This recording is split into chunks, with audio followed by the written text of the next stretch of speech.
বিজেপিৰ দৰে বেয়া পাৰ্টি পৃথিৱীতে নাই। বিজেপি হৈছে সাম্প্ৰদায়িক ফেচিবাদী এটা পাৰ্টি।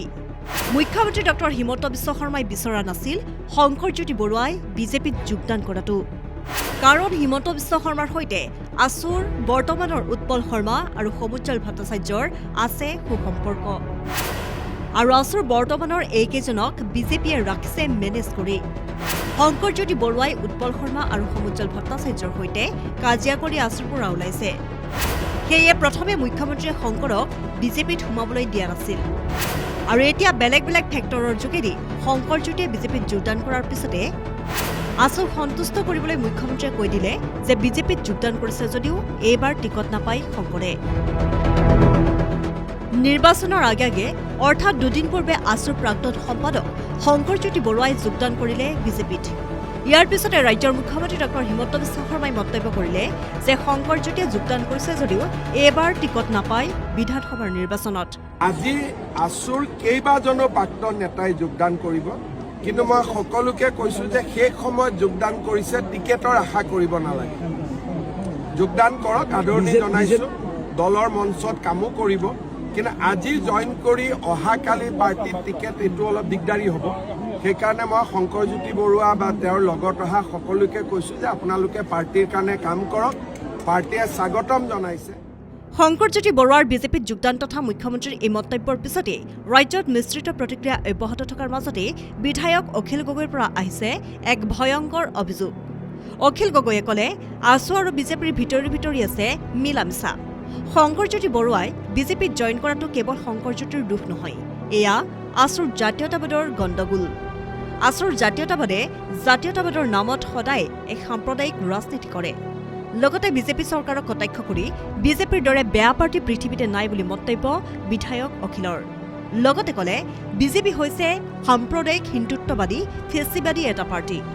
আৰু ইফালে শংকৰজ্যোতি বৰুৱাক টিকট প্ৰদানক লৈ মুখ্যমন্ত্ৰী ডক্টৰ হিমন্ত বিশ্ব শৰ্মাই কৰা মন্তব্যক লৈ অখিল গগৈয়ে ক'লে মুখ্যমন্ত্ৰী ডক্টৰ হিমন্ত বিশ্ব শৰ্মাৰ সৈতে আছুৰ উৎপল শৰ্মা আৰু সমুজ্জ্বল ভট্টাচাৰ্যৰ আছে সুসম্পৰ্ক, যাৰ বাবে শংকৰজ্যোতি বৰুৱাই বিজেপিত যোগদান কৰাটো মুখ্যমন্ত্ৰীয়ে বিচৰাই নাছিল। আৰু তেওঁলোকক সন্তুষ্ট কৰিবলৈকে এতিয়া শংকৰজ্যোতি বৰুৱাই টিকট নাপাব বুলি ঘোষণা কৰিছে মুখ্যমন্ত্ৰীগৰাকীয়ে। আছু কোনটো মানুহ বাৰু?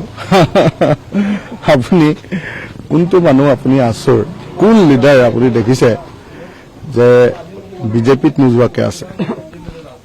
সাধাৰণতে ৰুলিং পাৰ্টি, আকৌ কংগ্ৰেছৰ শাসন থাকিলে কংগ্ৰেছলৈও যায়, নহ'লে বিজেপিলৈ যায়। আছুৰ সেইকাৰণে লিডাৰবিলাক এতিয়া থকা কেইজনে গালি পাৰিব, তাৰপিছত এতিয়া যিকেইজন ৰিটায়াৰ কৰিব সেইকেইজনে চবেই আকৌ বিজেপিলৈ যাব, চব বিজেপিলৈ যাব। তাৰমানে জাতীয়তাবাদৰ নামত যেতিয়া মানুহে সাম্প্ৰদায়িকতাবাদক সমৰ্থন কৰিব, ভিতৰি হিন্দুত্ববাদক সমৰ্থন কৰিব, আৰু এতিয়া চলি থকা হিন্দুত্ববাদী চৰকাৰখনৰ লগত যেতিয়া মনে মনে বুজাবুজিত থাকিব, তেতিয়া আছুৰ নেতাবিলাক আৰু বিজেপিলৈ নগৈ ক'ত যাব? আজিৰ দিনটোত আপুনি আছুক আপোনালোকে নিজে চাওকচোন, কিবা এটা সংগ্ৰামী কাৰ্যসূচী লোৱা দেখিছে নেকি?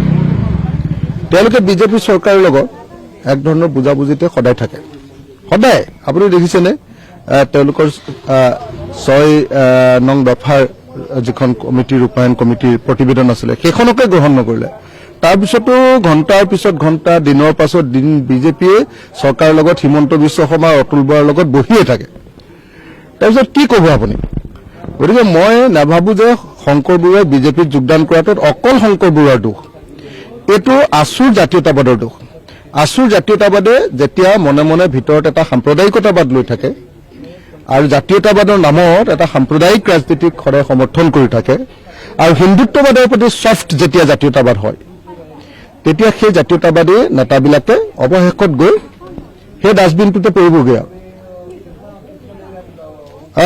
এই সাম্প্ৰদায়িক যিটো ডাষ্টবিন, আমি ডাষ্টবিন বুলি কওঁ যিটো সাম্প্ৰদায়িকতাবাদৰ, দেশৰ আটাইতকৈ গণতন্ত্ৰৰ শত্ৰু ফেচিবাদী সাম্প্ৰদায়িক শক্তি, যি দেশৰ মানুহৰ ভোটাধিকাৰক কৰ্তন কৰি আপোনাৰ এছআৰ আনি ভোটাধিকাৰ কৰ্তন কৰি দেশৰ মানুহ এজনৰ আটাইতকৈ ডাঙৰ গণতান্ত্ৰিক অধিকাৰটোৰ নাম হ'ল ভোটাধিকাৰ।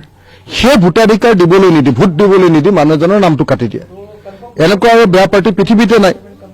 ই অগণতান্ত্ৰিক, ই সাম্প্ৰদায়িক, ই ফেচিবাদী এটা পাৰ্টি, সেই পাৰ্টিটোত যোগদান কৰিবলৈ সদৌ অসম ছাত্ৰ সন্থা অসমৰ জাতীয়তাবাদী আন্দোলনৰ আটাইতকৈ ডাঙৰ আন্দোলনৰ নেতাবিলাক তালৈ গুচি যায়। তাৰ অৰ্থটো কি যে তেওঁলোকৰ জাতীয়তাবাদৰ ভিতৰতে গণ্ডগোল আছে। তেওঁলোকৰ জাতীয়তাবাদে মনে মনে চৰকাৰৰ লগত সদায় বুজাবুজিত থাকে।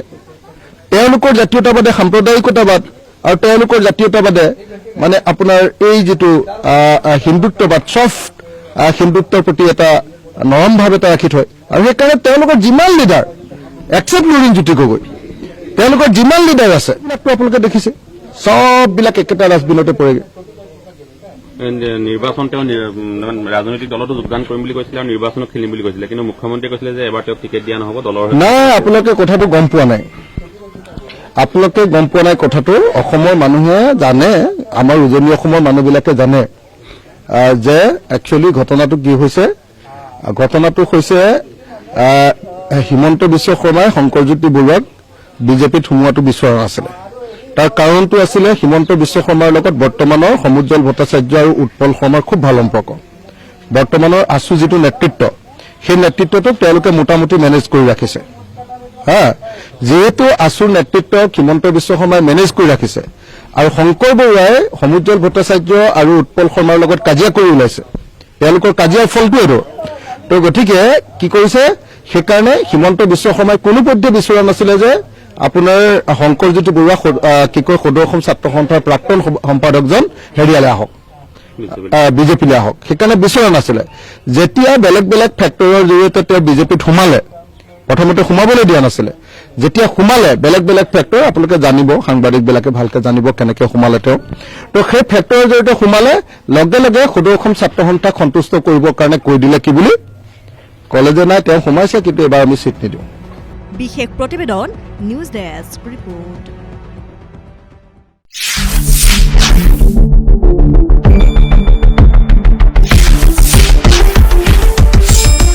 শুদ্ধ আৰু বিস্তৃত বাতৰিৰ বাবে চাই থাকক নিউজ ডেস্ক ৰিপৰ্ট।